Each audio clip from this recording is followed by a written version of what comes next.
In September of 2018, Hurricane Florence and the resulting floods decimated the North Carolina coast, destroying and damaging over 4,200 homes and 1,500 businesses in the New Bern area alone.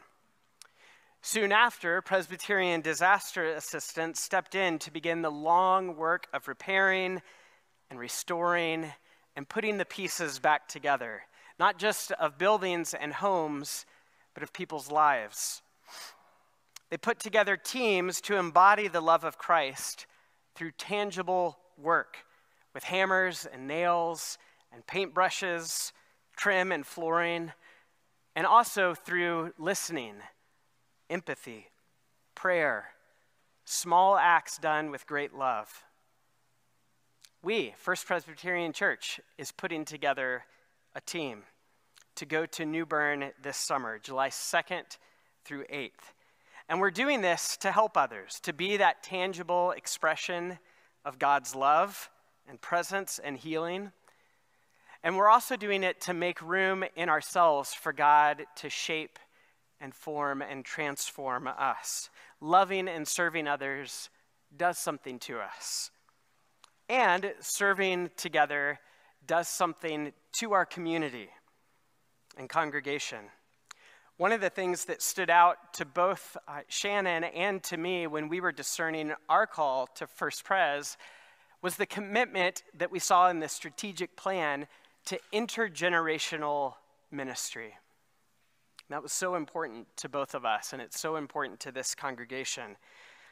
So that's what we're doing. We're putting together an intergenerational team to go serve and love together. We started with the youth group, and we have several who are excited to go, several youth. And then we expanded to some families, and we have several that are excited to go. And now we're bringing it to everyone. And we hope that many of you will be excited to go. Here's what the week is going to look like. We're going to leave on Sunday, get there Sunday evening to New Bern. Many of us will work kind of a 9 to 4 work day, sweating, working hard. We'll come back and share meals together, have group time of devotion and study and conversation and games. We need skilled laborers, and we need unskilled laborers. We'll take both. They normally don't do this, but we asked and they said yes. They are allowing families with children ages 5 to 10, they won't go to the work site, but they can come and do some of those behind the scenes acts of tangible love, like putting together a puppet show or no-sew blankets, painting rocks. We'll come up with a whole list of other things to do together. And so you, no matter what age you are, that might be the part that calls to you. You want to be a part of what that group does during the day. Baking, preparing meals. We need all kinds of people. We will have at least one half day, maybe a couple half days off to go to Triumph Palace or to go to the beach.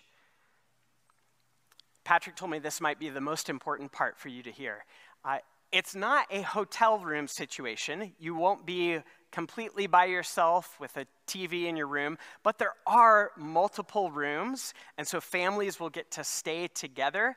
And if you're concerned about this sort of thing, you might not be with the 5-year-olds who come on the trip in the same room with them. If you want to, maybe you could be. The other most important thing is that they have custom-made mattresses, custom-made frames for brand new Tempur-Pedic mattresses. They are twin width and king length. Patrick said, you're not going to get anybody unless you tell them that. So it will be a fantastic week. Our hope is to put together a team of about 25 people to go to New Bern to embody the love of Christ, to return to Asheville changed by what we've seen God do and what God has done in us, and by the relationships that we've formed with one another. If you're interested or think there's a chance that you might be interested, we're going to have an informational meeting for you to ask more questions and hear more details next Sunday, immediately following the 11 o'clock service down in the fellowship hall. If you can't be there but are still interested, that's okay. Let me know. You're not making a commitment next week, but we do want to gauge interest and start putting together our team and inviting you all to pray for us. So I invite you to consider that opportunity prayerfully.